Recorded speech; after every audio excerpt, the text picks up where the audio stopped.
Well, of course, the first order of business is to make sure we've got sound. Can anybody tell me if we have sound?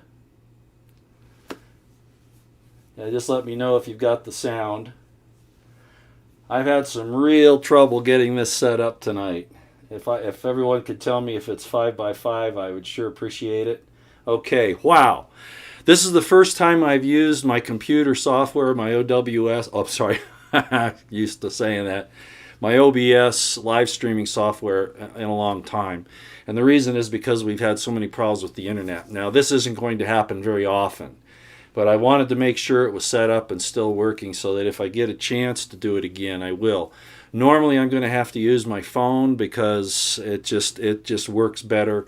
I can go through the LTE and go right to the tower, and usually it's a lot better that way and a lot clearer. But this seems like it's working today, so we're going to give it a try. Now, also, I have to ask for forgiveness here.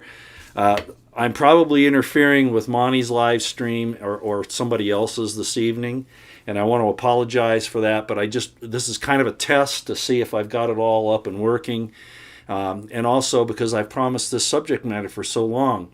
And the smoke is so bad in Utah and Wyoming right now from the fires. I was going to do a story on that today because, I mean, you literally can't see the sun at noonday, and you can't see more than maybe a quarter mile. So at any rate, I haven't got anything to do tonight. I don't want to be out in that stuff. The one little get together I was going to have, I decided against it because I just don't feel like going in there. As it is, I'm going to have to clean out the filter of the air conditioner because the air is so filthy dirty. I don't know if anybody else is seeing that. BP Earthwatch, Jesse Waltman did a story on that on his YouTube site. And he's absolutely right. It's the worst we've seen in a long time, even worse than the ones we saw about 2-3 years ago. Okay, well, I'll just go ahead and get into it. It looks like the chat's working. I might as well welcome everybody. Thanks for being here, all the mods. I finally made Felicia Lockhart a mod as well, and I see Kay Smalls is here, and Roosevelt, and I think I saw, maybe not, I think I saw another mod, but I'm not going to mess with it right now. I think I saw a couple of them in addition. But at any rate, it looks like everything's working, so I'm pretty happy about that. So let's go ahead and get into the subject matter. This is probably going to be kind of long tonight because I've got this thing working and I might as well take advantage of it while I can. And it's going to be subject matter, as you can tell from the title, that's probably not going to be real comfortable for some people. But I'm not going to get into the saucy stuff, I'm just going to talk about it from the Greek and the Hebrew standpoint. Now, a lot of you, with what I've been doing lately with the political and military and the procedure stories that are going along and, all the other things that are happening, that's probably what you want to hear about. But this, believe it or not, impacts on everything that's going on right now because they're trying to destroy mankind. Literally, that's what they're trying to do. And one of the first places, actually the only place they're really doing that, is in the man-woman relationship. And of course, going after the children and things like that, which I'm not going to get into here because then they'll interrupt the stream, right? Or censor it in some way. So those of you who don't think that we should be talking about scriptural things here, quite to the contrary, as I've said in many of my presentations, they believe the Bible is their playbook, just like you believe it's God's. And both sides are using the information in there to their advantage or to follow their operations plan, okay? And I talk a lot in military terms. Gee, I wonder why, I spent so much time there. But I'm looking at my monitor here to make sure that everything's okay. I probably ought to step to the side here a little bit. Now, I know the chat's going to interfere with me, but at least it won't interfere with the board. I think I've got that figured out finally. And man, I need a drink of water. I've got a cup here, but I think I'm going to finish this off real quick. Kind of dry. It's been a dry, hot, smoky day. Okay. Why on a Friday? Well, for me, it's the beginning of the Sabbath. I know a lot of Christians don't look at it that way, but I do. And actually, that's not correct. The actual Sabbath rotates amongst the days. If you look at the sidereal calendar that the ancient Israelites used, plus their feast days and other things like that, it was every 7 days, and sometimes it would go way off what you'd normally expect to be the days of the week. And I won't get into that here. It's kind of complicated because you have to know the lunar cycle as well, even though it's a sidereal calendar. Sidereal means by the sun.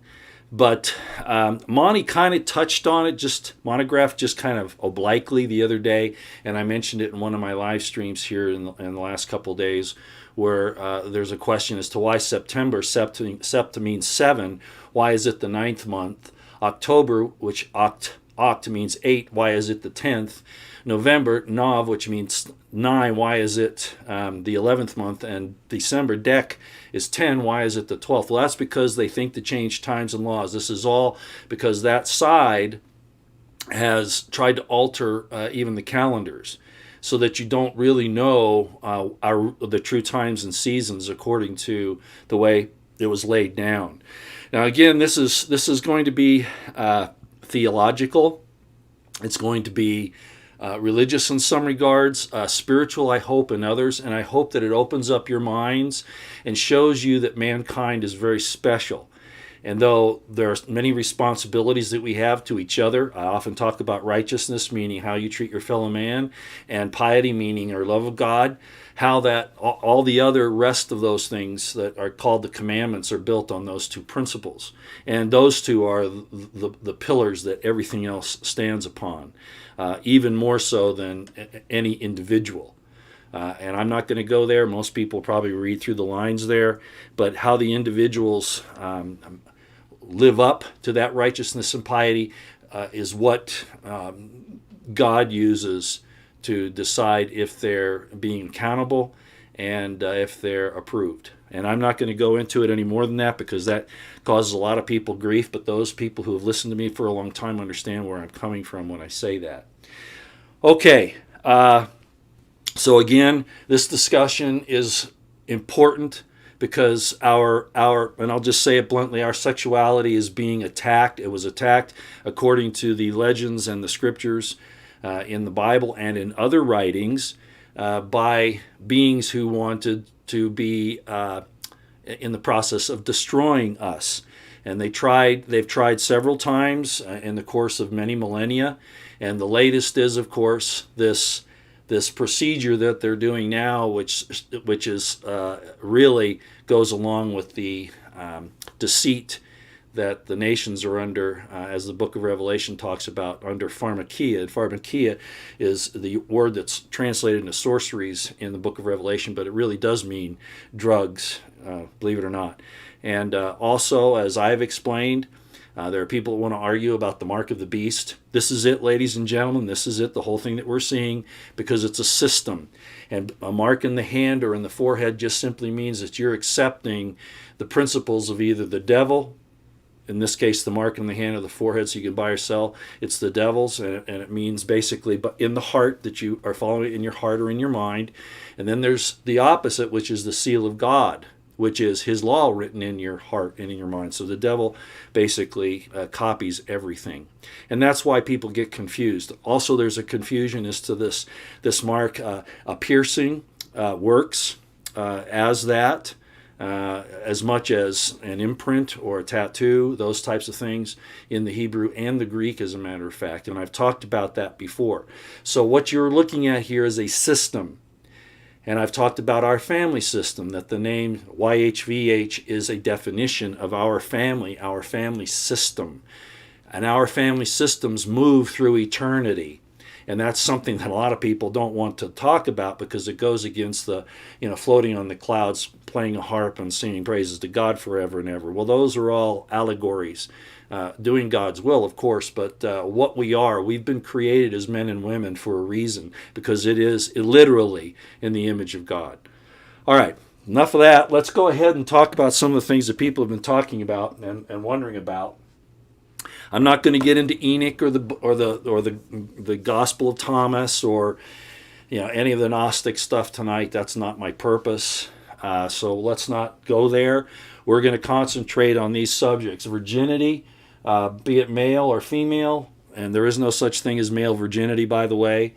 Prostitution, be it female or male. We're going to talk about blasphemy, lust, and also we're going to talk about having a broken heart and a contrite spirit, and how all of this comes together. And that's why this is going to be kind of long. And Monty, if I'm stepping on your live stream, please forgive me, or anybody else, okay? All right, another little sip of water here, and we'll get into it. And I'm going to have to play like Monty here, and how he faces his computer to read things and then talks to the camera. It's just the way I had to set this up here. I'd like to have had it right here where I don't have to turn, but due to the circumstances I've got here, I had to do it this way. So again, I apologize.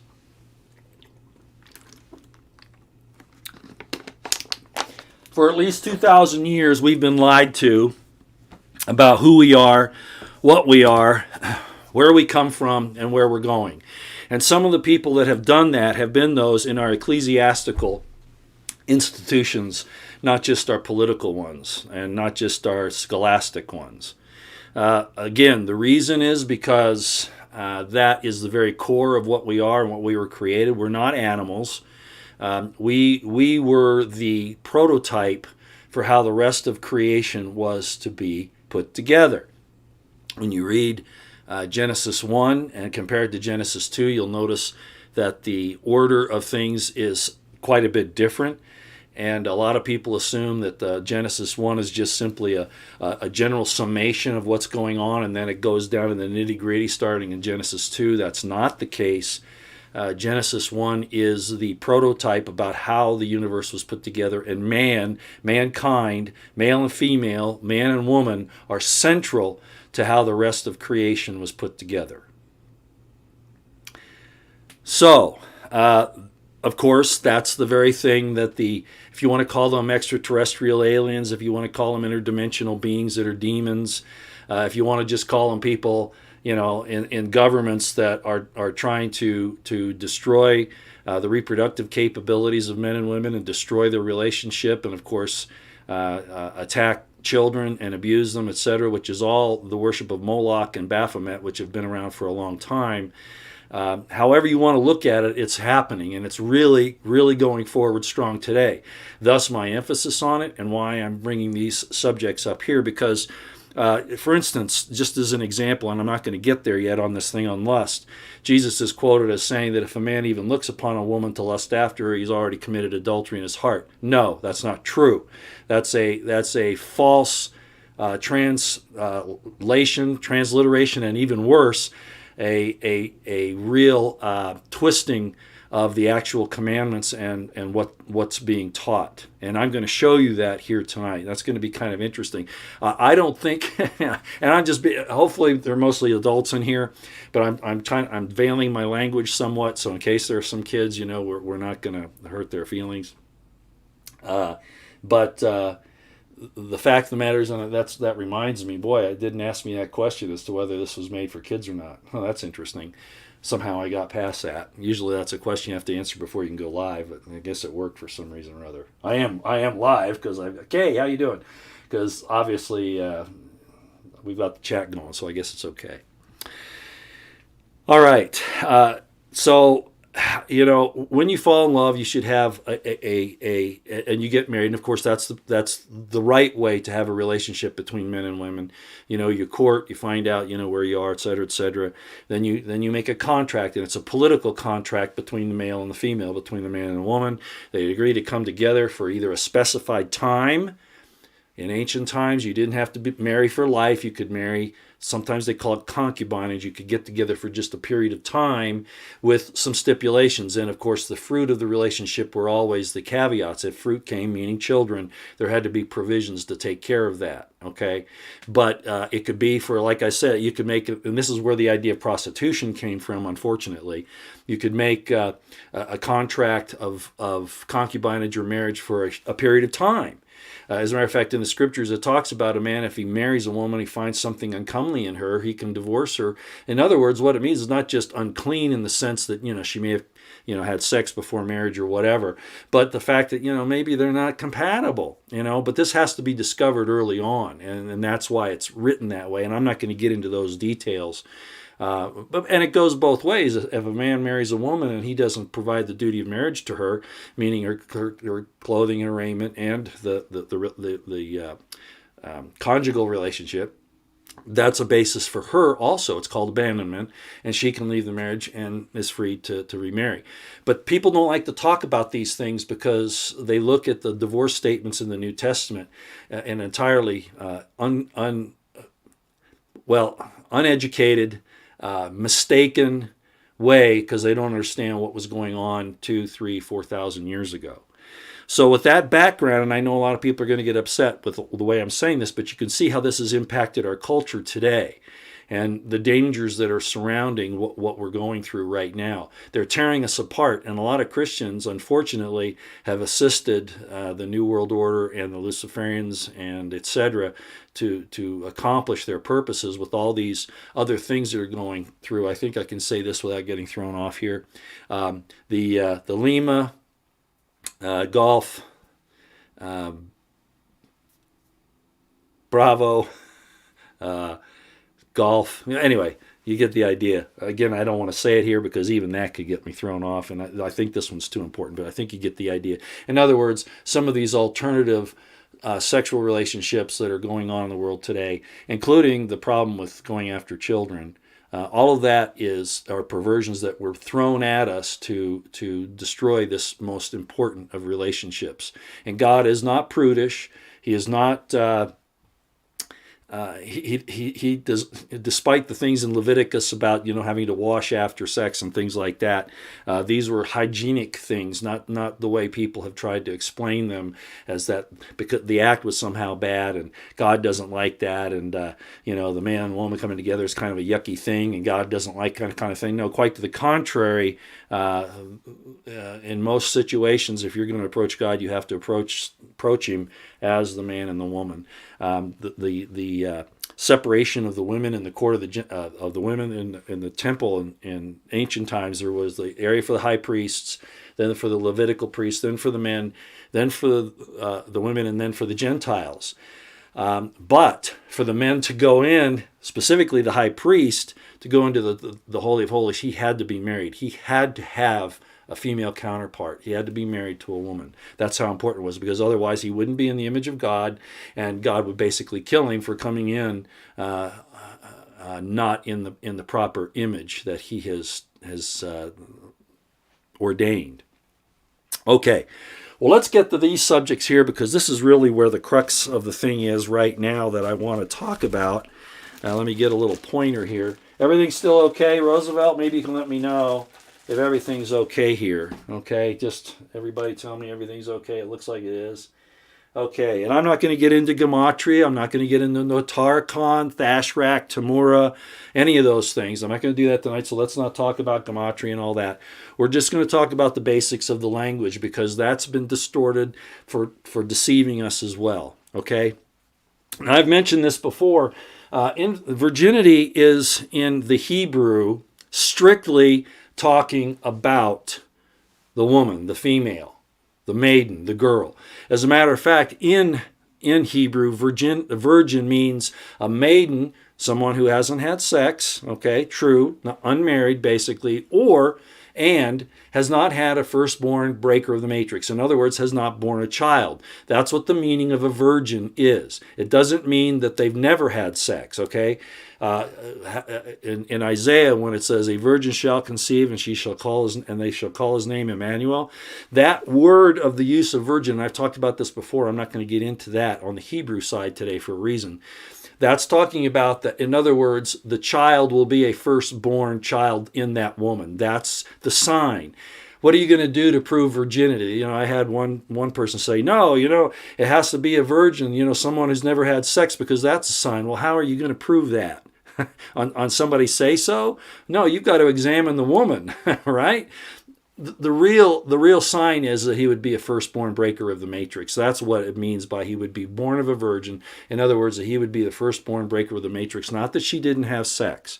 Now, a maiden, of course, yeah, in that regards, a maiden is a virgin and awaiting marriage, but it doesn't mean that she can give birth while having sex. Okay, that's a pagan concept that was brought into Christianity so that they could bring in the pagans. And Roosevelt's done a lot of good work showing what that is. And I've talked about it in my Eisenman series and my religion series.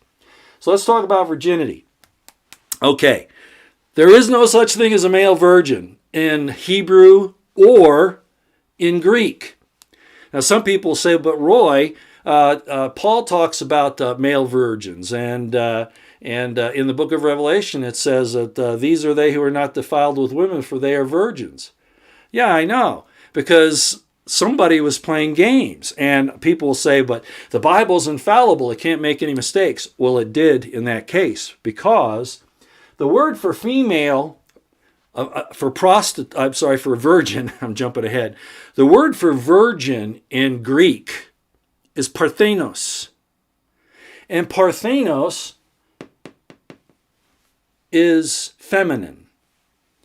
It's word G3933. In the Hebrew, the word for virgin is Bethula, and it means never. Actually, that's not right. But at any rate, the word for virgin in Hebrew again means a maiden or a woman who hasn't had a child. Okay. The point is that the term virgin is never used to describe men. The few times in the New Testament that occurs, primarily in the Pauline epistles, it's an incorrect translation, even though the word parthenos is used, because there's no way a man can be a female virgin, which is what the word means. So what happened here was there was either a tongue-in-cheek thing going on, kind of like today, calling men pussies, or they were trying to hide something much more important, which I'm going to cover here. They were trying to hide something. Yes, they were. It was an attack on James. And you know that I've done the whole series on James and the Dead Sea Scrolls. So parthenos is a feminine word that applies only to women. So, like in the book of Revelation where it says, and these are they who are not defiled with women, for they are virgins, it's talking about the women that the men were with that were virgins. In other words, that they weren't prostitutes, number one. Number two, or harlots or whores. Number two, that they weren't from a foreign nation. They weren't mixing their seed with a foreign seed.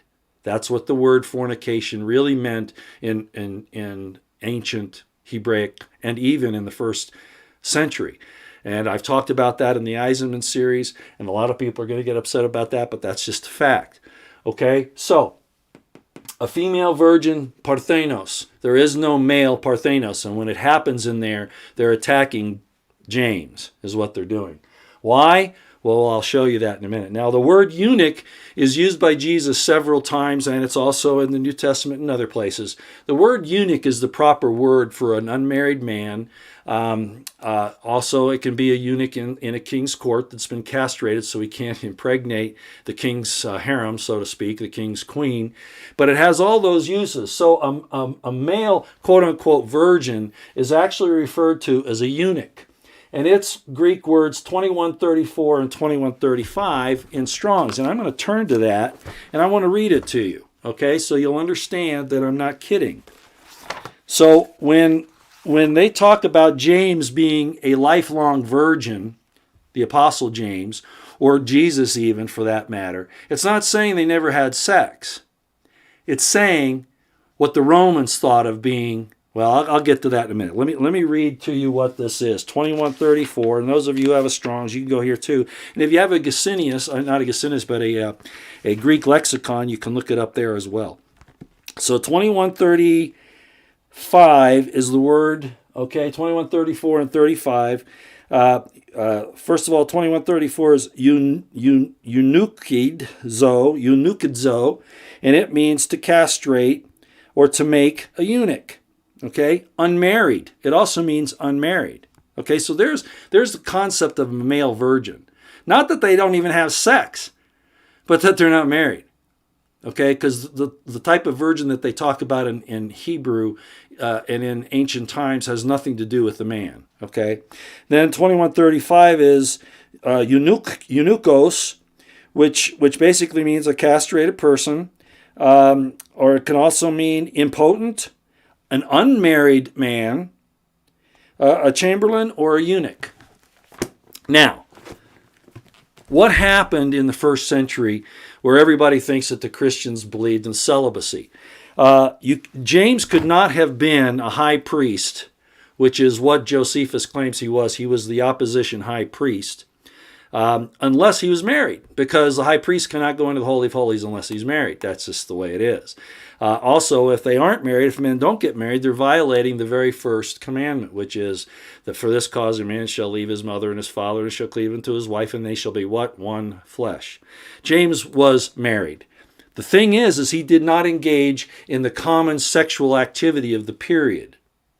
And one of the ways that was controlled in Israel and in the Jewish culture of the time was by circumcision. So when it talks about James being a sexual virgin, that he didn't engage in sexual activity, it's talking about in the way it was done in the culture of the time. In other words, he was a male, quote-unquote, virgin, meaning eunuch. And the Romans, when they looked at this, and remember, all of the New Testament is written from the Roman perspective. Believe it or not, that's the fact. Okay? The word eunuch was used by the Romans to describe circumcision. If a Roman, as a matter of fact, there was, and I talked about the law, the Lex Cornelius that was written out by Nero, which basically said that it's against the law to be circumcised. The Romans looked on that as being a eunuch, having your member almost like a castration, that you are forcing somebody to be a eunuch. So the term eunuch, when Jesus says they have made themselves eunuchs for the kingdom of heaven's sake, he didn't mean that they didn't have sex. It's a euphemism for circumcision. And remember, the big argument between Paul, the Apostle Paul, and James and the Jerusalem assembly was what? One of the big things? Circumcision. So if you're circumcised under Roman concepts, you're considered to be a eunuch. Ta-da! This is why you must understand how the scriptures were written in the original languages and how it compares to what's going on in history. Read Josephus and you'll see what I'm talking about. Those who have bought Josephus, those who have bought the Hebrew, Greek lexicon, those who have Strong's, Gesenius, etc., will be able to figure these things out. And that's the fact of the matter in this. So, again, there is no such thing as a male virgin. If you're an unmarried man or a man who has not had sex, you're considered a eunuch. And if you're circumcised under Roman standards, you're considered a eunuch. All right, let's go to prostitution, because this is kind of interesting too. Because I just mentioned at the beginning of this thing that you can make a marriage contract for a period of time. You don't have to be married for life. That's not required. In ancient Israel in particular, as I've already explained, there were explanations for, finding out if you're compatible. Now, you can't just do it for just any old reason. There has to be something pretty specific, okay? And I'm not going to get into that too much, but it's kind of moved in today into this idea of that lust is bad. And lust isn't bad, it's how it's applied. I don't know how you're going to have children if you're not desiring your spouse. That aspect is absolutely important. And the desire between men and women is absolutely important. It just has to be controlled. It has to be done in the proper manner, okay? And unfortunately, we've had too many stakes set up because people in power want to control that. They want to control money, they want to control property, and they want to control human beings. And one of the best ways to do that is defining their sexual relationships. Prostitution. In Hebrew and in Greek, the idea is actually towards a woman who's married, not single. Can be, but it's normally a woman who's married, who's promiscuous. And then they call them a harlot or whore. And in addition to this process of engaging in the conjugal relationships outside of marriage, there's an exchange of money. That's the definition of prostitution. In other words, it's not just a passionate thing. I mean, it can be, but in most situations, they're talking about you're exchanging money for this sexual act. And it's done with a woman who's married. That's normally the process that we talk about both in the Greek and in the Hebrew. Okay? There are some exceptions to that, but that's basically what it is. Okay, because remember what it said in the Old Testament in Leviticus. If a man humbles a maid, humbles means has sex with her. You'd call it fornication. It's not really, but I'm going to get to that in a minute too. But it's really that he has humbled her, and then he is required to take her as his wife, and he can never put her away. So she was not a prostitute. All right. If there had been an exchange of money, if it was a thing for gain, and they talk about that in the New Testament, and I talked about it a little bit in the Eisenman series, when the idea of a prostitute's hire, if they can use that for donation to the temple treasury, the answer was no, because it's unclean. All right? It's not the sex act that was the problem. It was the demeaning of the man-woman relationship for money. A lot like idol worship. Guess what the name for a male prostitute is, both in the Hebrew and in the Greek? You don't get it when you look it up. You have to understand the history. It's dog. That's what it is. A dog is a man who has hired himself out, prostituted himself, which is kind of interesting. So there you have a little bit of information on virginity and prostitution and the difference between male and female. I'm not telling you that you need to swallow all this right now. I would expect that you go look it up and you take the time to study it. But you're going to find that I'm right. Okay? Let me throw in a couple of other things here. Again, on prostitution. In Leviticus 19:29, 2490 is the word, and it's halal. And it means to wound, profane, defile, pollute, or stain. And it's talking about the contract with the woman. You're polluting it. You're not doing it for the right reason. You're not doing it for love, for devotion, for companionship, for raising a family. You're doing it simply for an exchange of money for fun, basically, is what you're doing. Another word in Leviticus is whore, and it's zolna, and it means wanton. In other words, you're just floating around, hitting up everybody, kind of like Austin Powers said, that's the lady that's, everybody, she's ridden everybody's ridden her bicycle. I think that's how he put it, something like that. So it's extreme promiscuity, where the relationship has no cementing value of love, devotion, commitment, companionship, things like that. Okay, so even though there may not be money involved in that situation, it's without those most important aspects of the man-woman relationship. Okay, I think that's all. On Leviticus 15, we talked about this thing with emissions the other day, and I'm not going to go there today. I did this one, I don't know, several months back. Again, it's not the sex act that's the problem. It's a hygienic thing where you're told to wash afterwards, to wash your clothes, and you're unclean until evening. Only if you're unclean till evening as a definition of ceremonial participation.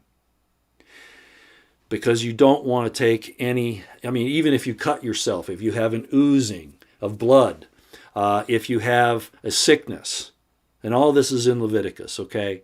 It's not the sex act that God is opposed to. Quite the contrary. He created it, all right? It's the fact that the issue of blood from a woman, her menstrual period, she's unclean for her period of that and then has to wash, and then she has to, stay away from ceremonial processes for a period of time. Same with a man. A man, it's a little shorter if he has this emission thing.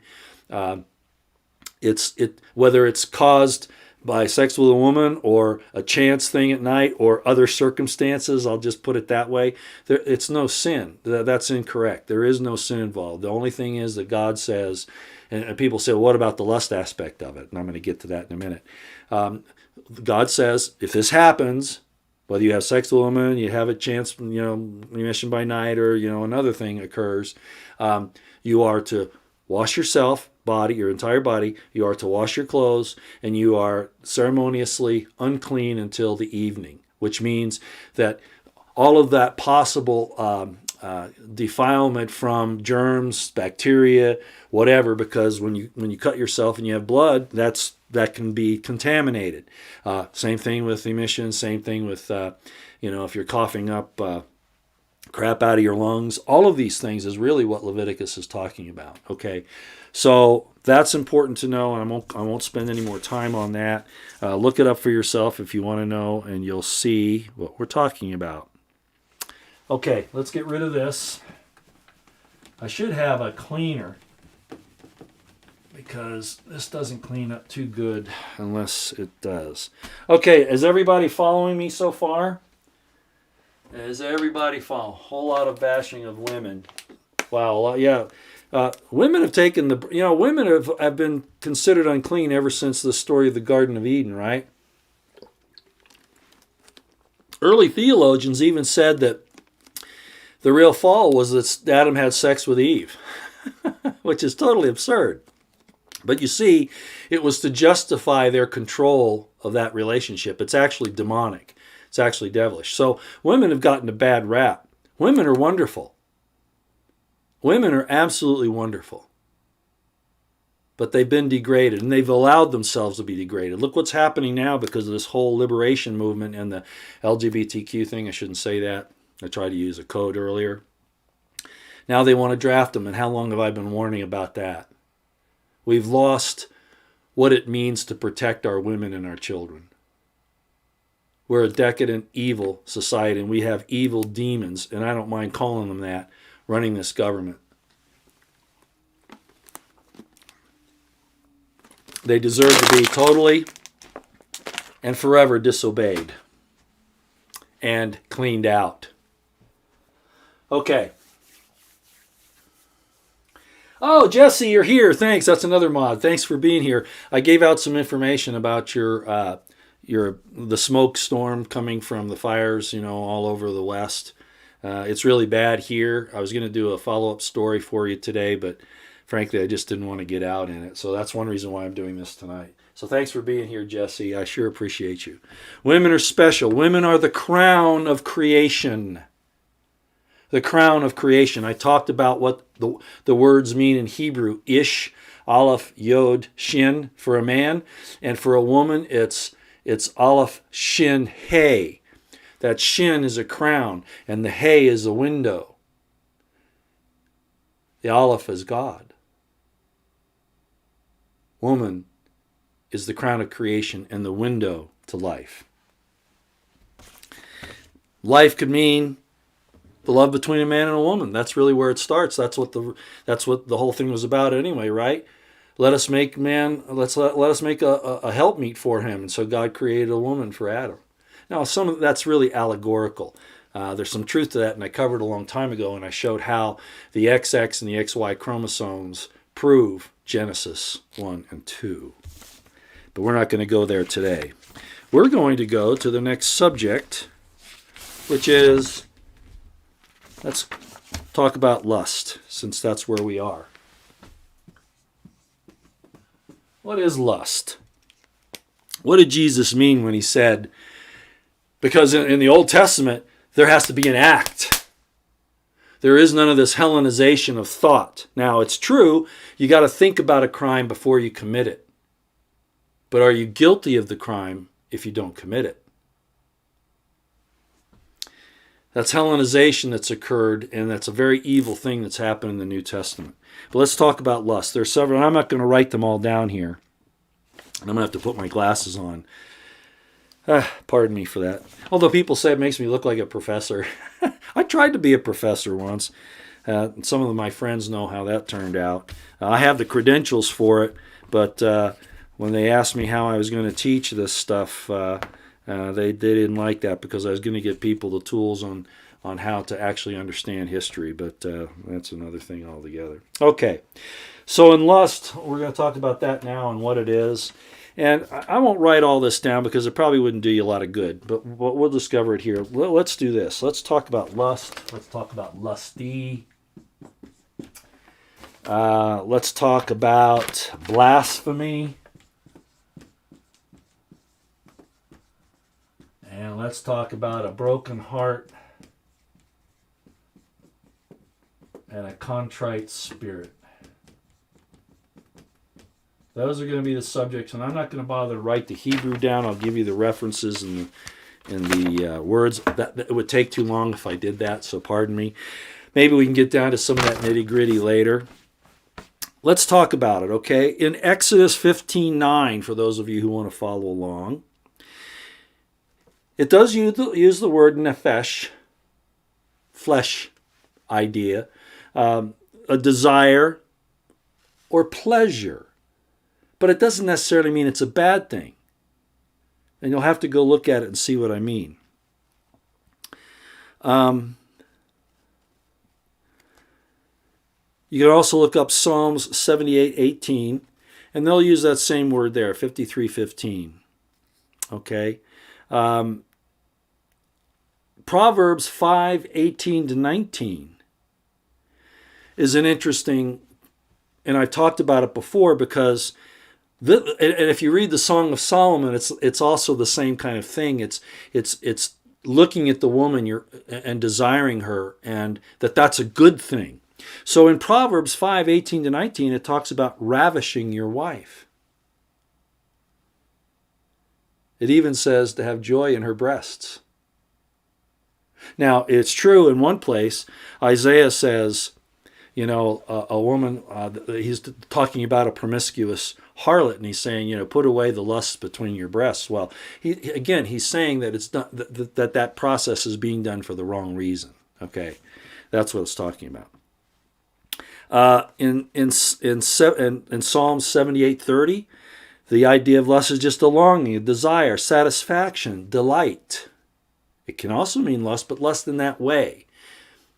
It depends on what the end result is. It's not how you're thinking about it. I mean, it can get that way. You can pollute your thoughts to the point where it's bad. But looking to be with the opposite sex alone doesn't qualify, because you're never going to have children if you don't have that desire. And that's not something that God dislikes, or he would never have told you to do it in the first place. Proverbs 6:25. And I didn't give you the words. Exodus 15:19, it's in the Hebrew side. 53:15 is the word number, nephesh. In Psalm 78:30, it's word 83:78.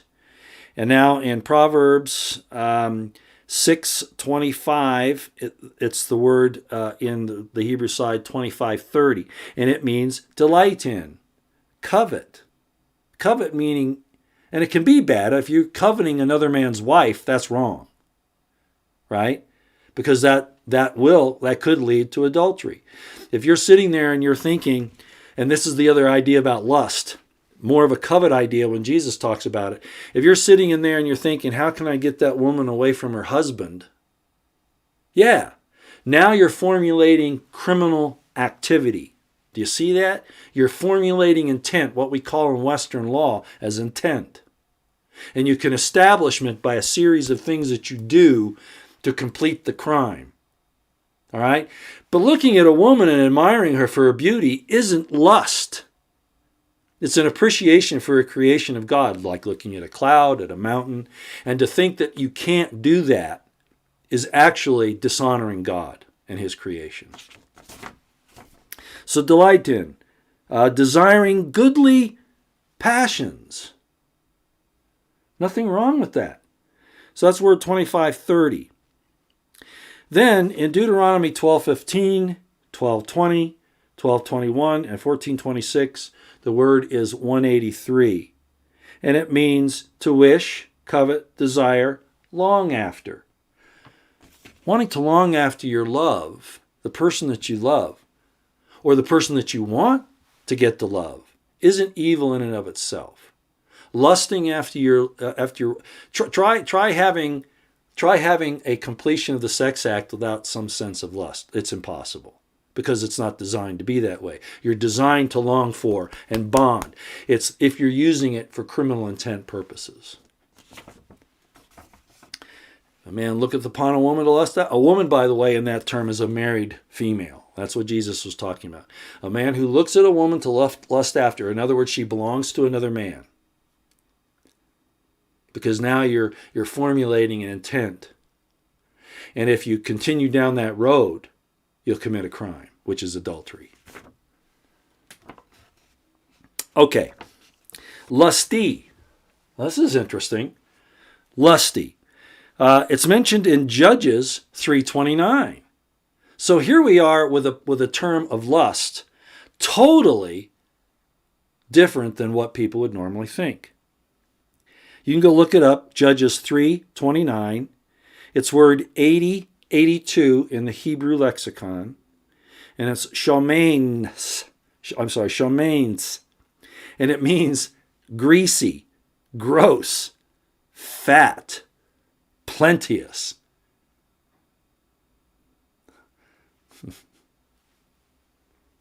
Just saying. Now, there is a word about, and I talked about this a few minutes ago, where when a man marries a woman and then he goes into her and he finds something unclean in her. That's in Deuteronomy 24:1. Okay? And the word is word 6172. And it's erva. Erva. It's also in Genesis 3:11. And it really means that he finds her not as he thought. It's not just unclean. It's probably a good example in the present day world. Pardon me, ladies and gentlemen, but this would just be an example. I saw a movie, I don't know, it was probably 30 years ago. And it was one of those teenage movies. I didn't even realize what it was, and I forget how I went to see it. But this young man falls in love with this older woman. And she's a knockout. She's 38 double D, 24, 36, blonde hair, blue eyes, perfect teeth. Okay? And so I don't even know if he marries her, but he gets together with her. So, but the idea is the same. So she presents herself as this flawless woman with absolutely no flaws. Well, he goes in onto her. She takes off her wig. She's bald, or she has scraggly hair. She takes out her dentures. She takes off her clothes, and she's got false stuff on, and whatever they call those things that go around to squeeze your waist in. In other words, she wasn't what she presented herself to be. That's what it's talking about when it talks about Deuteronomy 24:1. It means a nakedness. You go in and you look at and you see this nakedness, and it's not what you really bargained for. Okay, because there was some fraud involved. Okay. By the way, this is just a side note. Just in case anybody would like to know. I knew a lady many years ago who apparently had quite a bit of plastic surgery, aesthetic surgery, those kinds of things. And she wasn't that bad looking before she had it, but she thought she needed it. And I remember she went through, it was some really incredible stuff. It made her look almost totally different. And she got married, and she had a child. And it wasn't just that the husband was not good looking. He was a pretty good looking guy. But this kid, I remember it was a girl, and she grew up, and she wasn't the best looking woman in the world. And the husband, the father, was kind of upset because he was thinking that this child must be from, not his. And what it came out is that this woman, his wife, had so much reconstructive plastic surgery that she really, if you looked at pictures of her, say in high school, and then compared it to her when she got married, which I think was around 28 or so, it really was not the same person. And so the husband was really wondering if the child was his. They did some blood tests and found out it was, but that's the kind of thing that Deuteronomy's talking about there: the uncleanness or seeing the nakedness, and it's not what you bargained for. It's not what you agreed to. Okay, that kind of a thing. It kind of goes along with, again, the woman's side of, the man's not providing. He's not providing her with food, raiment, or the duty of marriage, the conjugal relationship, and that's her excuse, which is a form of abandonment where she can leave. Okay, let's go to blasphemy, because this is always a good one. Jesus said, of course, and I get into people arguing with me on this all the time. Blasphemy just means that you're disrespecting something. That's really what it comes down to, is a disrespect. And I'm going to read some of these so that you get an idea of what it is. A lot of people think it's some kind of a ethereal, weird thing that only applies to God, that somehow, you blaspheme God, but they really don't know what they're talking about.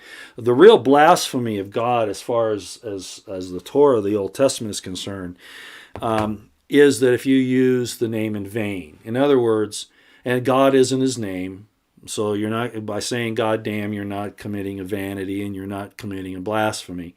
That's not his name. He's talking about if you use his literal name or one of his divine names, and again, God isn't it, but if you use one of his divine names to take advantage of somebody else, saying, and I'm not going to use a divine name here, okay, but if you use a divine name of somebody and you say, and I'll just say, use the word God for the example, I promise you in the name of God, in the name of this divine name, that I'm going to that you can have this for this amount, etc. But what you really are doing is you're using deceit so that you can steal from that person, okay, and you're not giving them what you promise in return. That's what it means by using the Lord's name in vain, or a real blasphemy. The other aspect of it, of course, is this disrespect. And let me give you some of these, okay, and you can look these up as well.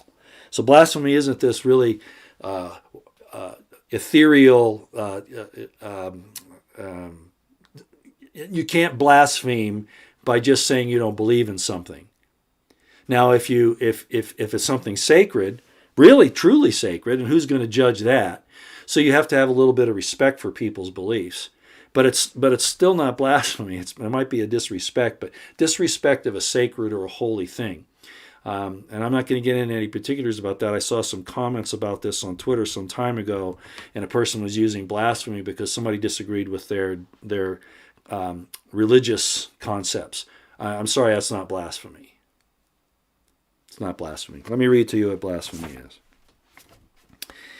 Okay, the first one is word 1288, and it means to kneel or curse, cursing or disrespecting. In other words, it's showing disrespect. Just because you don't believe somebody a religious experience doesn't mean you're blaspheming the situation. So to kneel means that you're obeying to something, or you're cursing something. It kind of has a dual meaning there. Okay, it's actually the word barach. And it goes both ways. 1288 is the word. Then we've got 5006. Nawatz, it means to scorn or abhor or despise.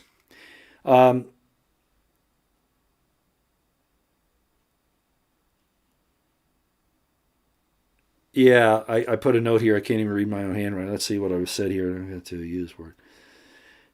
Oh, I say. Sometimes, and I kind of talked about this on a video earlier today where I said you can't use the New Testament to prove the New Testament. In math, you have theorems, proofs, axioms, hypotheses, etc.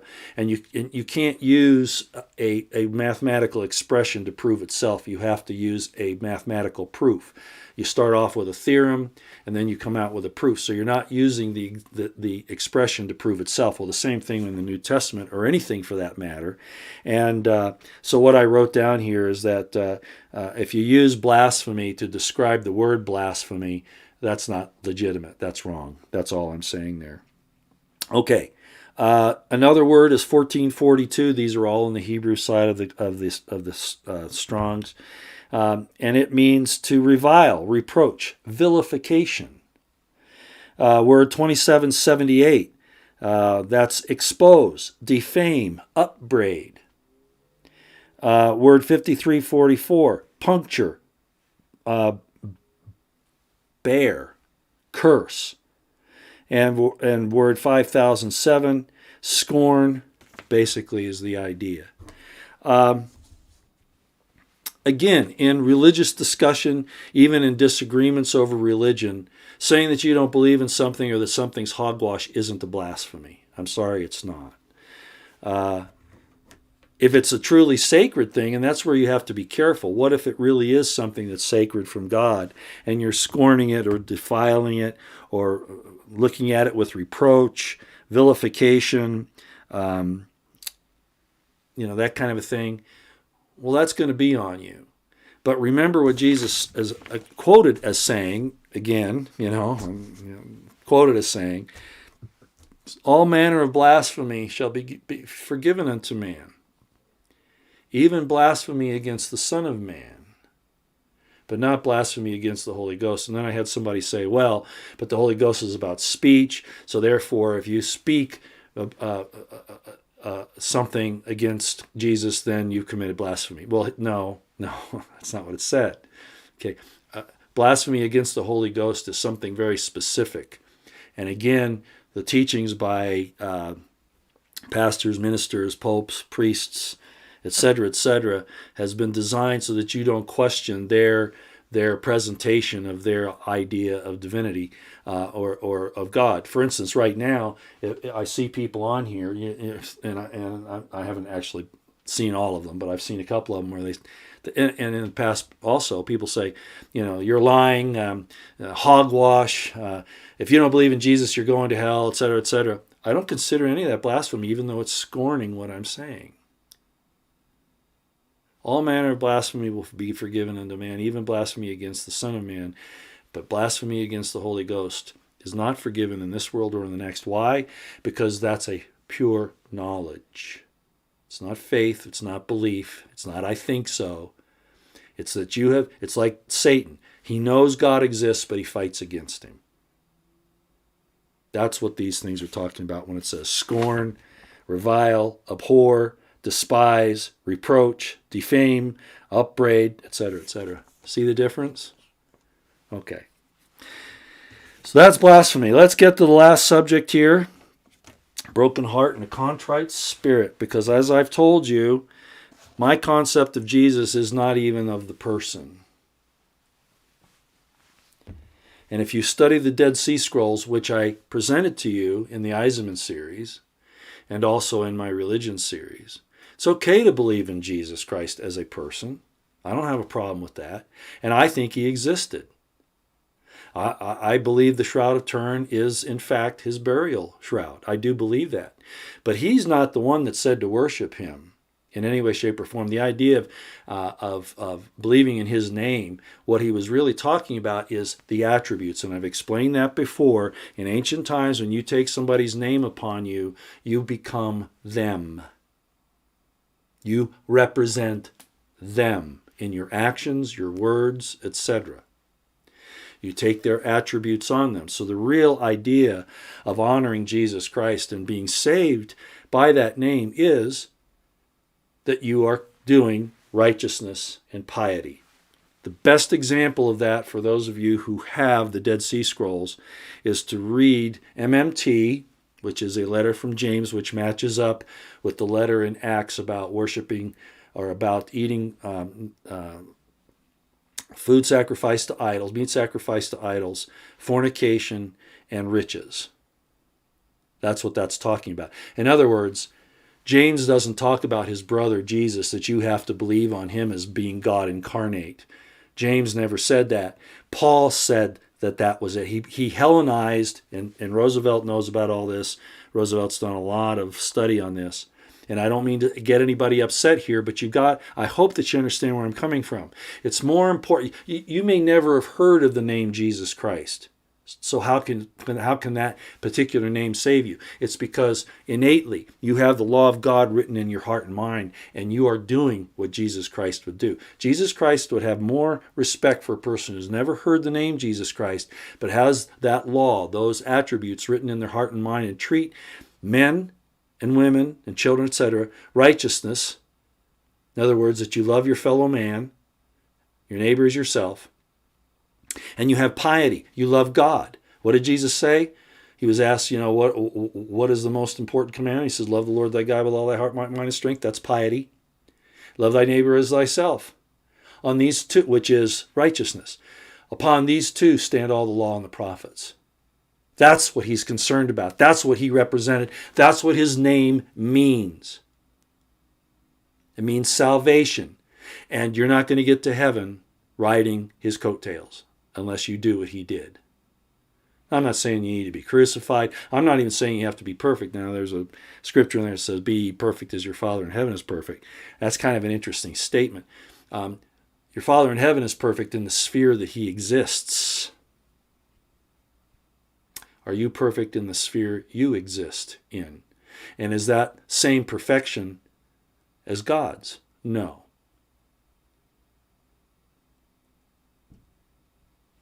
So let's look at some broken heart and contrite spirit. Psalms 51:17. That's a good one. To God, the greatest sacrifice wasn't even the sacrifice of the sacrifices of the animals. As a matter of fact, in one place, I think it's in Isaiah, he says, I've had enough of the blood of bullocks and all that. Why are you still doing this when you won't change your heart? That's what I was really after, is a change in your heart. I want to do away with all this blood. I'm tired of it. You haven't learned the lesson. So Psalms 51:17, sacrifice of a broken heart and a contrite spirit is what God's looking for. That's the greatest sacrifice, that you go and search what his commandments are. You do his will. Psalms 34:18.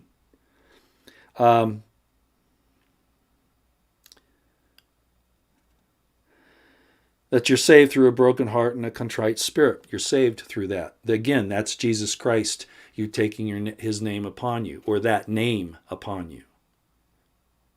Because his name wasn't Jesus Christ, by the way.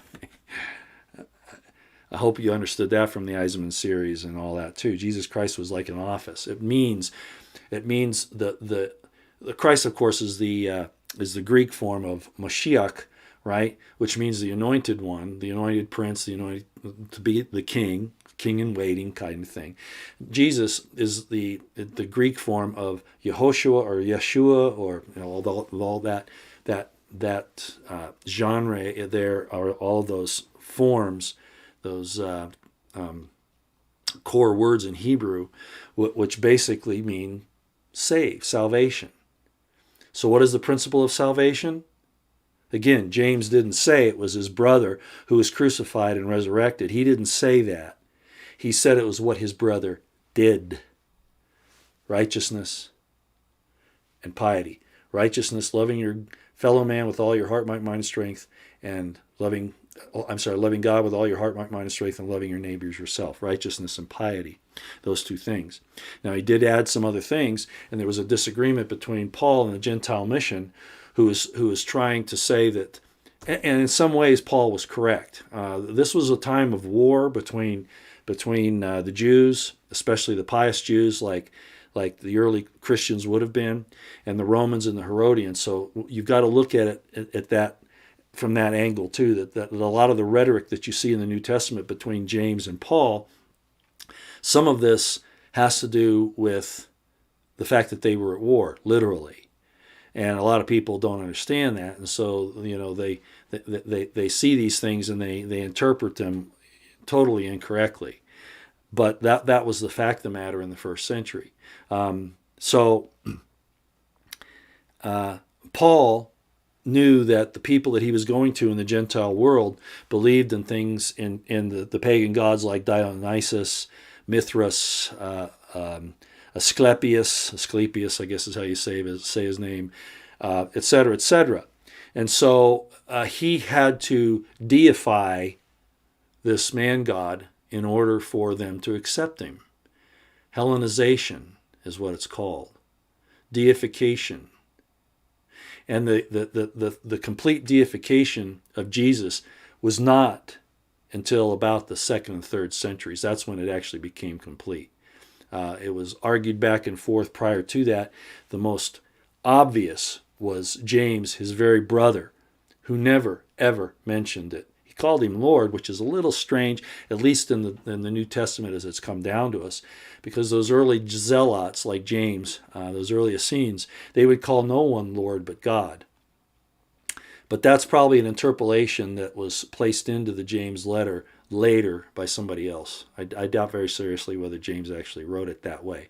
Most of everything else in the Epistle of James and in the book of Acts, where he talks about not sacrificing or not eating things sacrificed to idols, polluting the temple, fornication, or riches, those are in MMT in the Dead Sea Scrolls, and you can look at those. Okay, so the point is, God is more concerned with a person who may never have ever even thought of him, but naturally treats his fellow man as he wants to be treated himself. That's righteousness. And would honor God. In other words, if he knew God, he would honor him. His daily life, he exemplifies cleanliness, godliness, etc. Let's read some more. Isaiah 57:15. God inhabits high and holy place, and with him a contrite spirit. You can reach him with a contrite spirit. Isaiah 66:2, 1 and 2. You might want to read those. Job 42, 4 to 5. And then Daniel, there's a prayer in Daniel 9, 3 to 19, and really on to 23. Ezekiel 11:19, actually really 17 to 20, and Ezekiel 24:16 to 18. Let's read those. Okay, I will read those because I want you to hear them and just, again, these are how we need to treat each other. This is all about what the evil's trying to destroy today with everything they're doing. With the transsexual stuff, with pedophilia, with debasing the marital relationship, the man-woman relationship. I look at marriage differently than most people. I don't believe it's that certificate you get from the state. If anything, in my estimation, that's actually disrespecting God, putting the state between you and your spouse instead of God being in there. So I don't believe in getting those state licenses. I think that's an abomination. Okay, let's go ahead and read this. Isaiah. I'm going to read Isaiah really quick because I like Isaiah a lot. 57:15. And this is what it says. It says, "For thus saith the high and lofty one, that inhabiteth eternity, whose name is holy. I dwell in the high and holy place, with him also that is of a contrite and humble spirit, to revive the spirit of the humble and to revive the heart of the contrite ones." So what's he saying? He lives in the high and holy place, and with him also that is of a contrite and humble spirit. Isaiah 66:2. "For all those things hath mine hand made, and all those things have been, saith the Lord. But to this man will I look, even to him that is poor and of a contrite spirit, and trembleth at my word."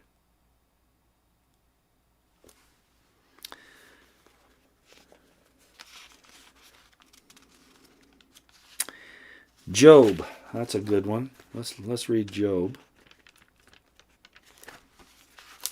42.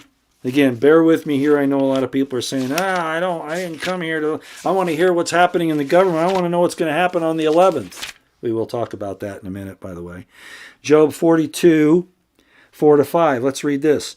Hear, I beseech thee, and I will speak. I will demand of thee, and declare thou unto me. I have heard of thee by the hearing of the ear, but now mine eye seeth thee.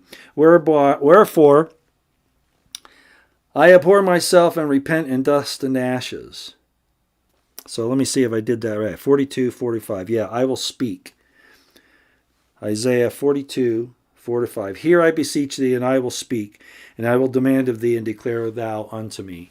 That has to do with this thing with the broken heart and contrite spirit, also of being able to speak with God and him to speak to you. Daniel 9. Oh, this is a good one. Let's read Daniel. By the way, there's a lot of question of where Daniel actually came from. The first century Essenes, first century AD, actually first century BC, first century AD Essenes and Messianists thought a lot of Daniel, and it's one of the reasons why they did what they did in the temple when the Romans finally came and destroyed them all and the temple itself. I'm not going to get into that history of Daniel tonight, but there are a lot of questions about what the real origin of Daniel is. But let's go ahead and read it. Daniel 3-19. This is kind of long, but listen to this. Actually, it's going to be on to 23. So we're going to read on to 23. This is going to be long, but listen to this. And I set my face unto the Lord God to seek by prayer and supplication with fasting. I talk about fasting a lot, don't I? And sackcloth and ashes. Are we still 5 by 5, everybody? Let me know before I go on. I better make sure we're still going on. Is everything okay? Are we still transmitting? It looks like we are.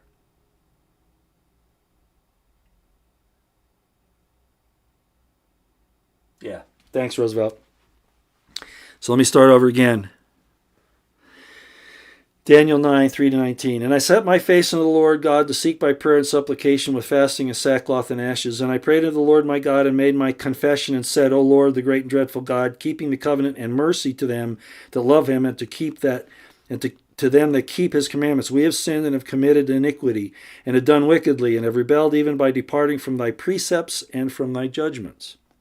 Neither have we hearkened unto thy servants the prophets, which spake in the name to our kings, our princes, and our fathers, and to all the peoples of the land. O Lord, righteousness belongeth unto thee, but unto us confusion of faces, as at this day. To the men of Judah, and to the inhabitants of Jerusalem, and unto all Israel that are near, and that are far off, through all the countries whither thou hast driven them, because of their trespass, that they have trespassed against thee. O Lord, to us belongeth confusion of face, to our kings, to our princes, and to our fathers, because we have sinned against thee. Does this sound like somebody you know? Does this sound like a country you know? Does this sound like a world you know? To the Lord our God belong mercies and forgiveness, though we have rebelled against him. Neither have we obeyed the voice of the Lord our God to walk in his laws, which he set before us by his servants the prophets.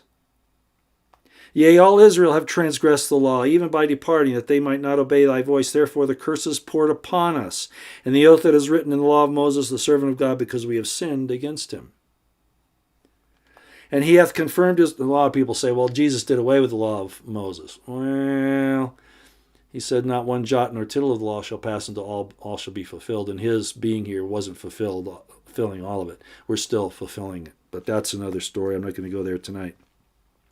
I've talked about it before. And he hath confirmed his words, verse 12, and he hath confirmed his words which he spake against us and against our judges that judged us, by bringing upon us a great evil. For unto the whole heaven hath not been done as hath been done upon Jerusalem.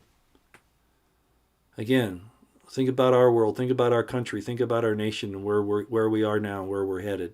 The destruction that's occurring right now. As it is written in the law of Moses, all this evil is come upon us, yet made we not our prayer before the Lord our God, that we might turn from our iniquities and understand thy truth. Therefore hath the Lord watched upon the evil, and brought it upon us. I thought God didn't do evil. Remember I quoted it where he says, I create evil and I create good. Well, here we are again. Therefore hath the Lord watched upon the evil and brought it upon us. For the Lord our God is righteous in all his works which he doeth, for we obeyed not his voice. And now, O Lord our God, that hast brought thy people forth out of the land of Egypt with a mighty hand, and hast gotten thee renown, as of this day we have sinned, we have done wickedly. We haven't stood up and said no to these buffoons, these tyrants that want to change us, that want our children, that want us to bow to them and worship them. And subjecting yourself to them is a form of worship. You are worshiping the beast when you subject yourself to them. O Lord, according to all thy righteousness, I beseech thee, let thine anger and thy fury be turned away from thy city Jerusalem, thy holy mountain, because for our sins and for the iniquities of our fathers, Jerusalem and thy people are become a reproach to all that are upon us. About us. Now therefore, O our God, hear the prayer of thy servant and his supplications, and cause thy face to shine upon thy sanctuary that is desolate for the Lord's sake. O my God, incline thine ear and hear, open thine eyes, and behold our desolations, and the city which is called by thy name. For we do not present our supplications before thee for our righteousness, but for thy great mercies. O Lord, hear, O Lord, forgive. O Lord, hearken and do. Defer not for thine own sake, O my God, for thy city and thy people are called by thy name. Again, in ancient times, when you took a name upon yourself, you were expected to take the attributes of that name upon you.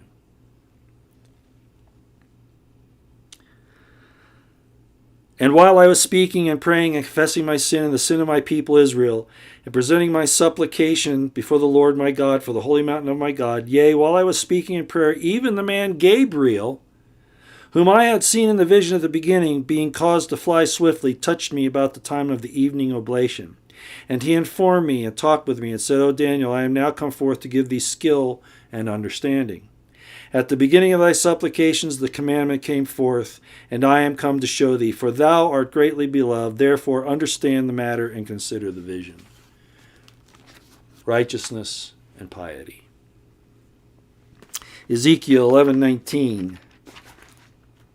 I won't be going much longer here, and we'll talk about what's coming up next week, or what we should be watching for. Ezekiel 11:19. I'm going to read 17 to 20. Therefore say, Thus saith the Lord God, I will even gather you from the people and assemble you out of the countries where ye have been scattered, and I will give you the land of Israel. I have asked that you pray for deliverance and a place of refuge. And they shall come hither, and they shall take away all the detestable things thereof, and all the abominations thereof from thence. And I will give them, here's the broken heart and contrite spirit again. Listen to this. And I will give them one heart, and I will put a new spirit within you, and I will take the stony heart out of their flesh, and will give them a heart of flesh, not a heart of spirit. Not something ethereal, not something non-corporeal. He says, I will give them a heart of flesh, that they may walk in my statutes, keep mine ordinances, and do them, and they shall be my people, and I will be their God. And then finally, I think I'm going to read Ezekiel 24, 16 to 18, and then we'll be done with all this. Ezekiel 24, 16 to 18. Son of man, behold, I take away from thee the desire of thine eyes with a stroke. Yet neither shalt thou mourn nor weep, neither shall thy tears run down. Forbear to cry, make no mourning for the dead. Bind the tire of thine head upon thee, and put on thy shoes upon thy feet, and cover not thy lips, and eat not the bread of men. So I spake unto the people in the morning, and at the even my wife died. And I did in the morning as I was commanded. Ladies and gentlemen, there's a war going on. You cannot bow down to them anymore. Bowing, submitting yourself, is worshiping the beast. We can't do it alone. And I think, as Jesse and I have talked about, I believe that there's going to be something that's coming from Shemesh, the son, that God will cause, so that all these things that they're trying to use to surveil us with will fail. But it's not going to be for some time. It's not going to be until a lot of evil things have been done to us, to men and women, to our reproductive capabilities, and to our children. It's designed to destroy us. And God has a stake in this. And so I ask you to supplicate. I ask you to negotiate with him. I ask you to say to him that we are his creation and that he really does need to take action. When Moses was on the mount and the people built the golden calf, an idol, God was going to destroy all of Israel. And he said, you know, Moses, I'm tired of these people. Does it sound familiar?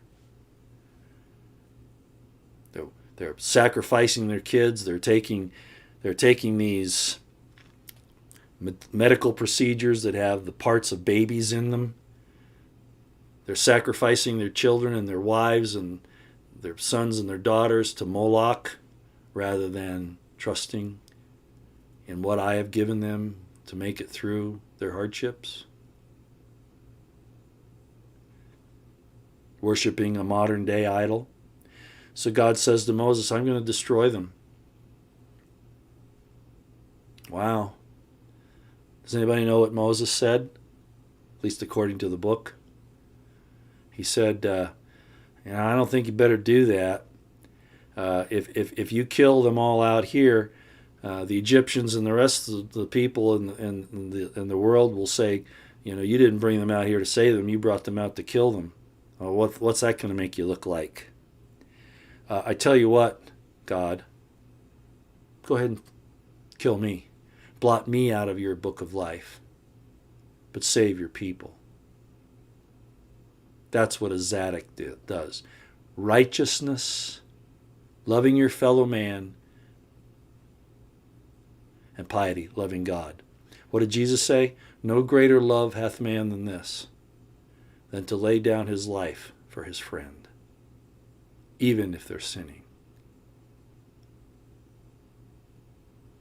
You don't get to heaven riding on that person's coattails, but the judgment is stayed for a while.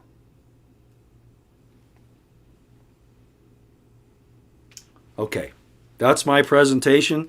It's not as complete as I would like, but given the time constraints and some other things, I think that'll probably do it, because I promised to do this for some time. I'm not going to take questions on the subject matter that we've had here, because I think this is a lot. This is a lot to take in. The time's short.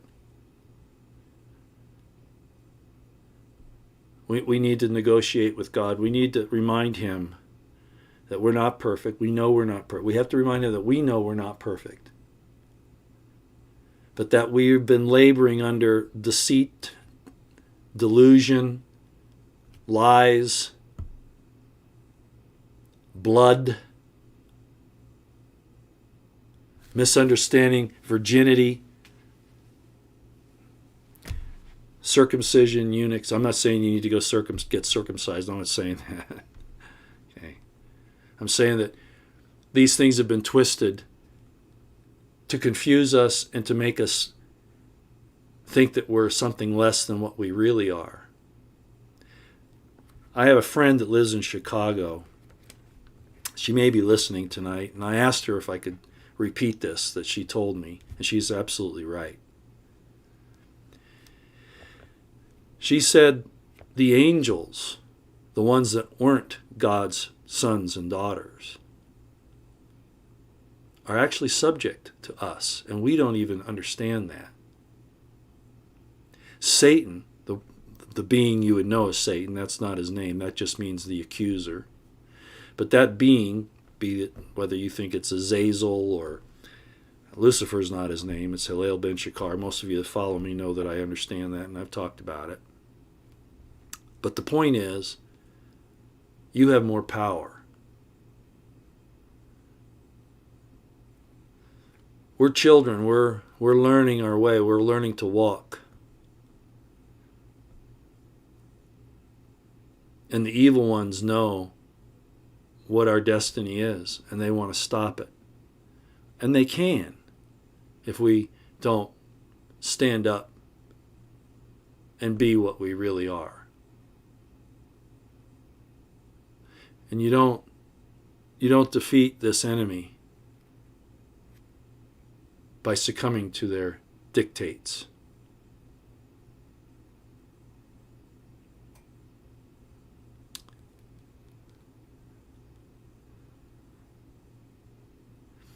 The evil spirit that you know is Satan, the evil angel,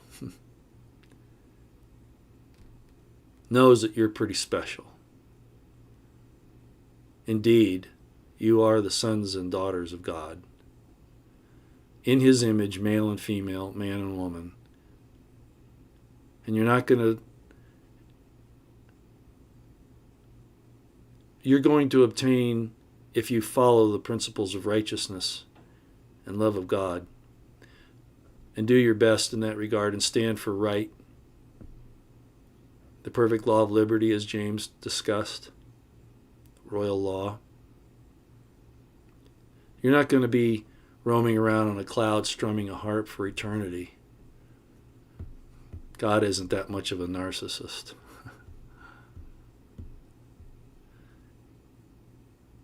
He wants what every father wants for his sons and daughters. I'll leave that to you to decide what that is.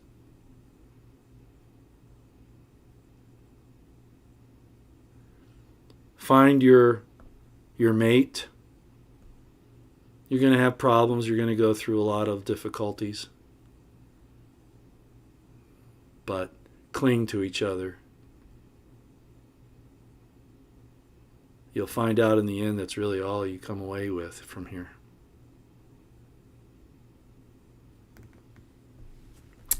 Okay.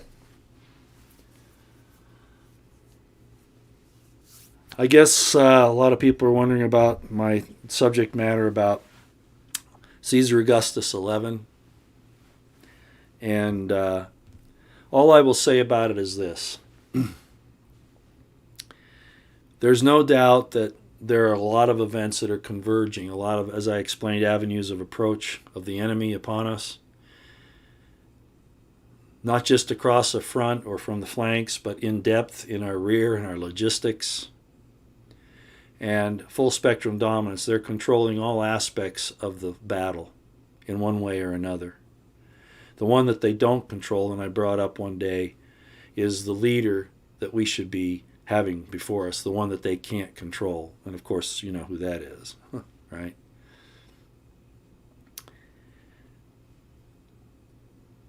There have been a number of indications that this following week is going to be critical. When I said that, I'm using information, watching the situation, making an estimate, taking into consideration the statements of others, bouncing that against what's occurring, and we'll see. But I think that we're going to see something this week, as I've said, within a few days of Augustus 11. Could be either way. That'll be fairly devastating.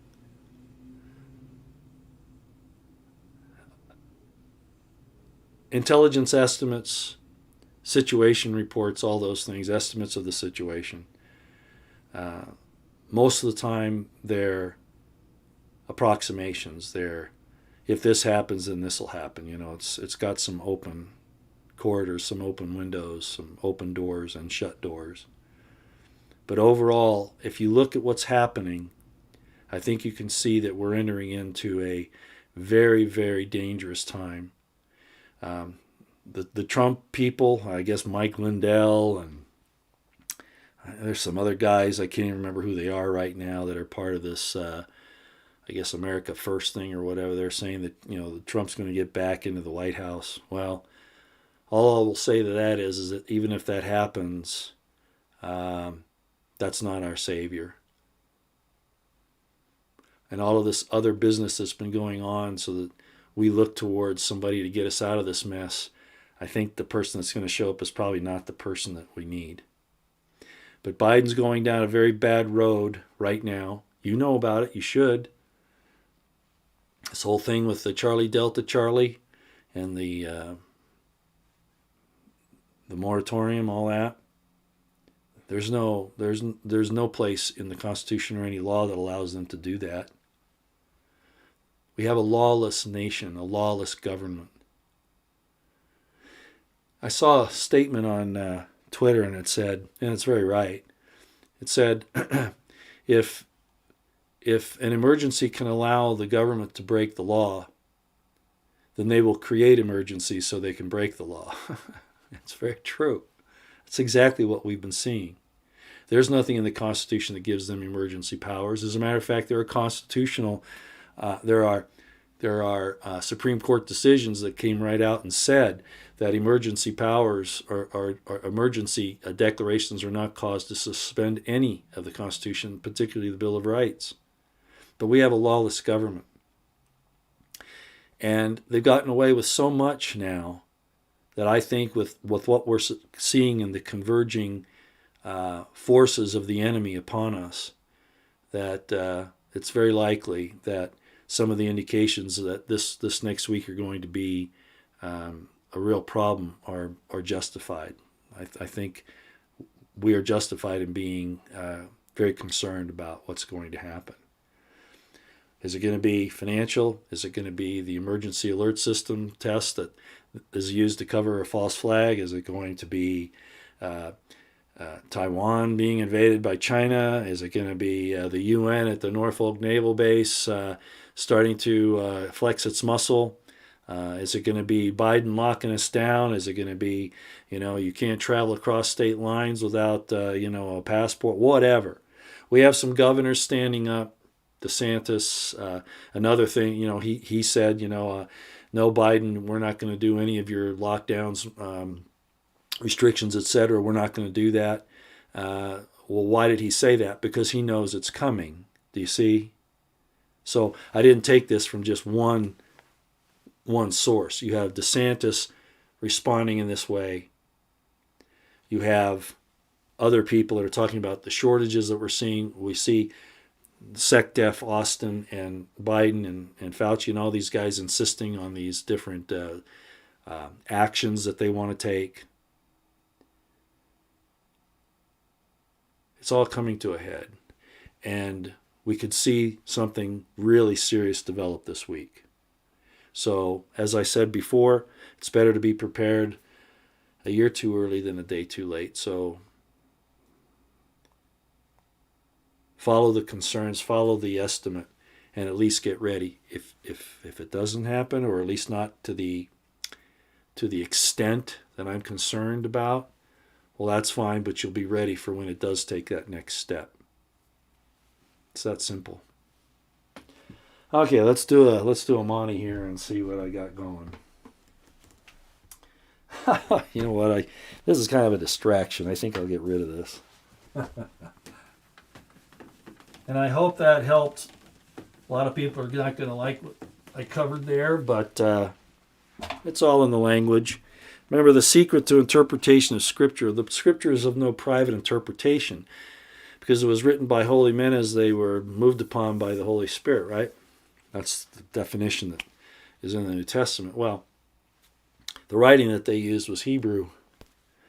So if you go into the ancient language in the Hebrew, that's your first step. The next step is to understand the culture of the times, understand it bouncing against the history that we do know, that we can discover, that we can use to compare it. And then finally, if you get this far, you can get into the different interpretations of Scripture described as pardes, which are the different levels of meaning: literal, allegorical, spiritual, secret meaning sacred. There are different levels. And Jesus said, only that some are given to the mysteries, to know the mysteries, not everyone. Okay, let's see what we got. Oh, this is pretty bad. Let me bring this over, because I can't really move the computer, unfortunately. So let's do this. You get to see my white wall there. Okay. All right, that's a little better. It's going to take it a minute to focus in. All right, there we are. Okay.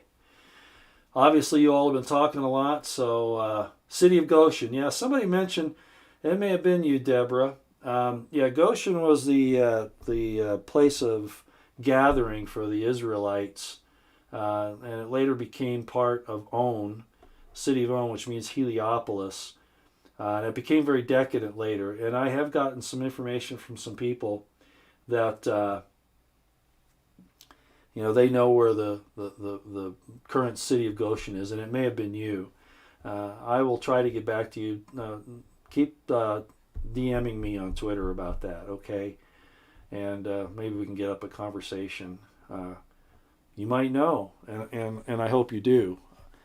So we'll get around to that. But Goshen would be that city of refuge, and it doesn't mean it's going to be in Egypt, and I know that.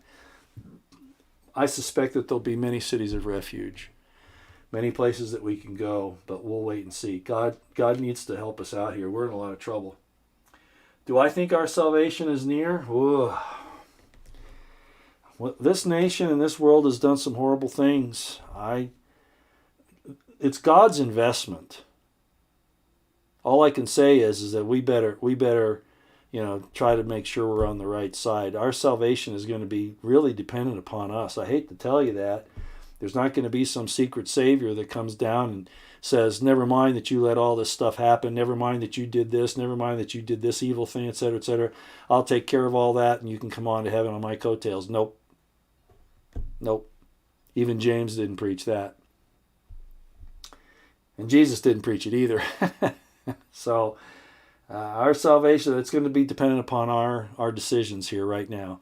And it's going to be a remnant, I think. It's not, and that doesn't mean that people are going to be destroyed and not exist anymore. I don't mean that. My understanding is, even reading the Dead Sea Scrolls, they had a concept of pre-existence, for instance. They call it the primal Adam concept. But that was for all of us. They talked in the terms of deity, but it was really all of us.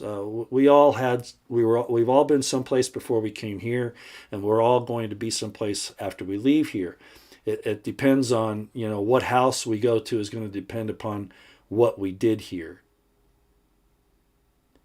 Not riding on somebody's coattails. So we've got to make the demonstration.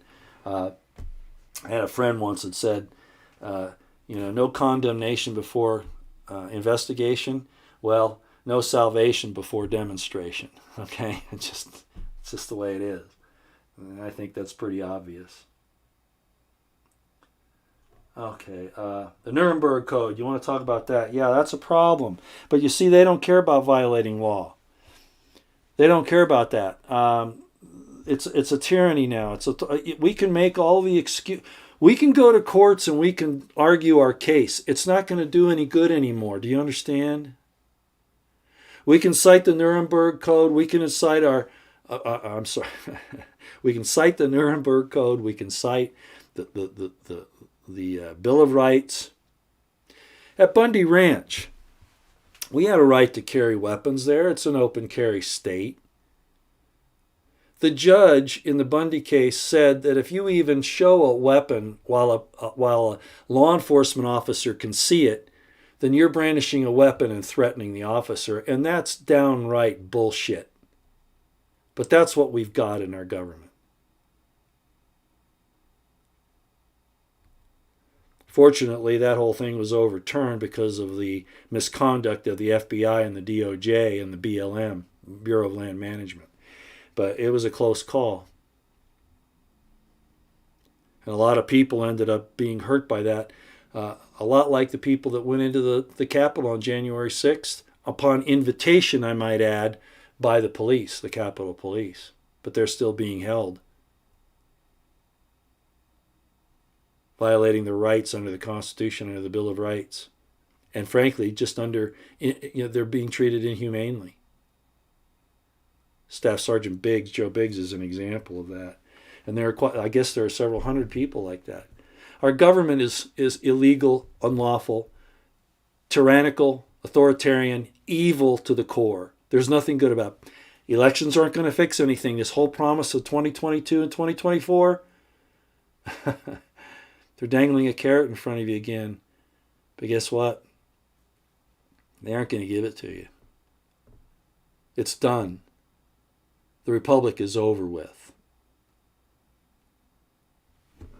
Nuremberg Code's not going to be a good argument. They're not going to care. You're going to have to stand on your own and say no. Absolutely not. No.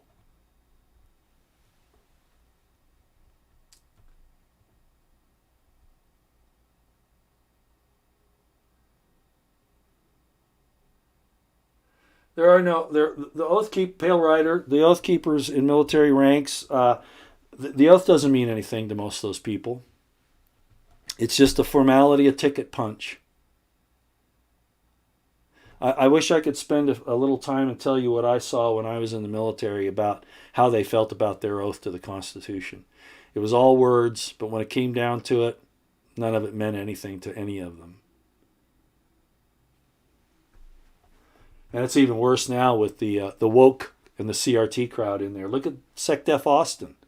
That's the leader of your military, SecDef Austin, and Chairman of the Joint Chiefs of Staff, Mark Milley. Both obvious traitors.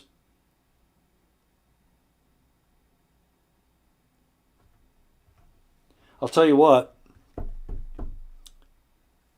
the good folks in the military might stand up, but I think they're probably just going to fade away. They're just going to melt off into the crowd.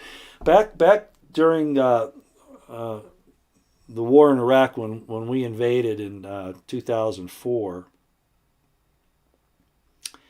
you might remember Baghdad Bob. And I mentioned this before. He was the information minister for Saddam Hussein. And he was coming on TV and he was saying, "Oh, we're killing the Americans at the airport. We're killing them in the cities. We're slaughtering them over here. We're slaughtering them over there." And people were making fun of him. You know, they thought, this guy's crazy. He's insane. You know, that's not what's happening. No, he wasn't saying what was happening. He was saying what was going to happen, because as I've said before, Middle Eastern thought is circular. So he was actually giving orders to his troops to go ahead and lay down their arms and their uniforms and disappear. Meld into the population as regular people and then turn to guerrilla warfare. And our government decided to call them Al-Qaeda and ISIS. No, we were fighting the Iraqi army underground. We were there unlawfully, illegally.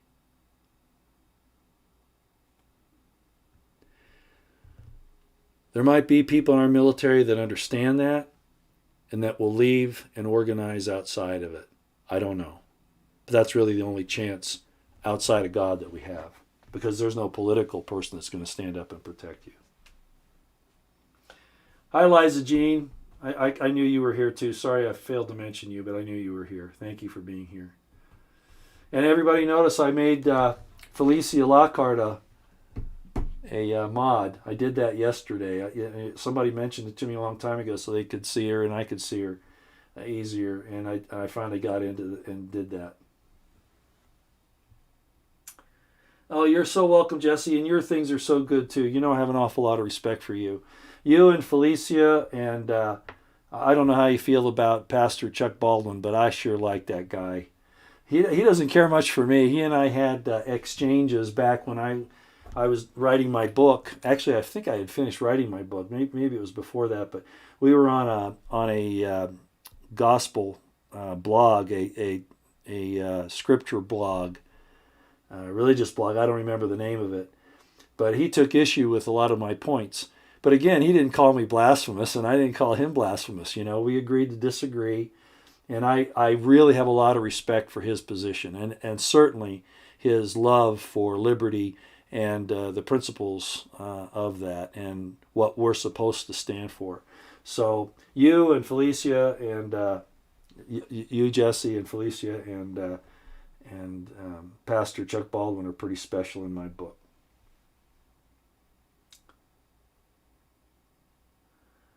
Okay, wow. Well, how long have we been going here? An hour and 45 minutes. I guess I better go. Again, just be ready for this next week. We have the military people that have said, you know, things are happening. Whether it's going to happen right away, I don't know. But they told their families to get ready. The conservative people, I brought that up about, a month ago now, 3 weeks ago, whatever. Code of Vets, Gretchen Smith said she's seen the same thing. I don't think that's from an echo chamber for me. I'm pretty sure she's hearing it from, legitimate sources. Not that I'm not a legitimate source, but anyway, these others that she has contact with. We see what Governor DeSantis is saying. We see Biden making all these moves. SecDef, the possibility of China invading Taiwan, which would be a great cover for them to do something with the NATO base at Norfolk. I mean, this whole thing is coming down. And, of course, the GMI problem. It's amazing to me that the information out there is that the people that are getting sick are the ones that have already had that, and they're covering it up. They're saying it's those of us who haven't, which is totally ridiculous. That totally disregards the whole purpose of a procedure like that. So, the level of illogic, lack of reason, and outright deceit and lies is just. And what does it say?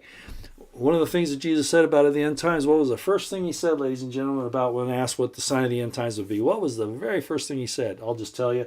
See that you be not deceived.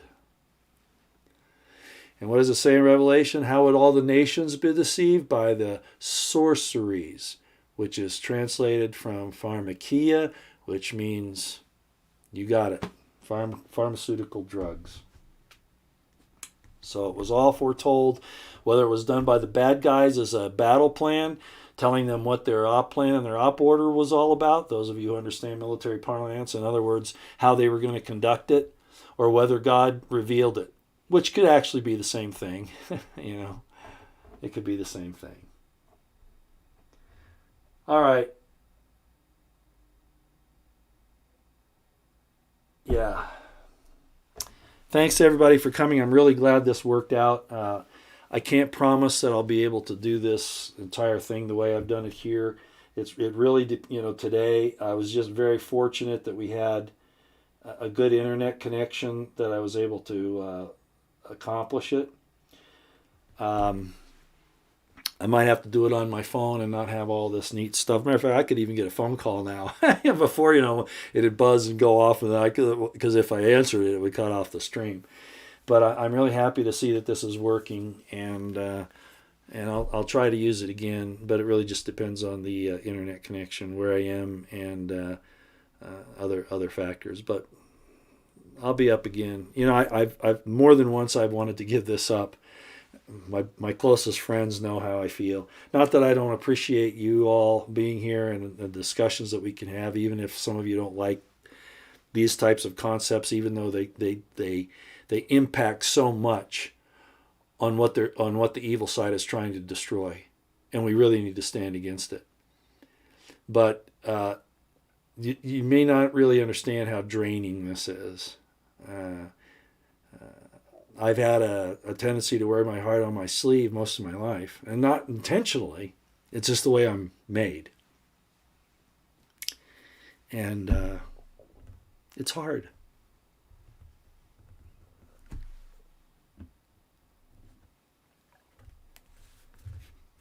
I wish I could save everybody, but that's not how it works. And it's not how it should work.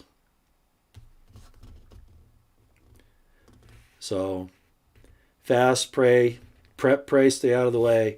Ask for two things: deliverance and a place of refuge. Because that's really what we need. Thanks, everybody, for coming. We'll talk to you later. And I guess we're done for tonight out here.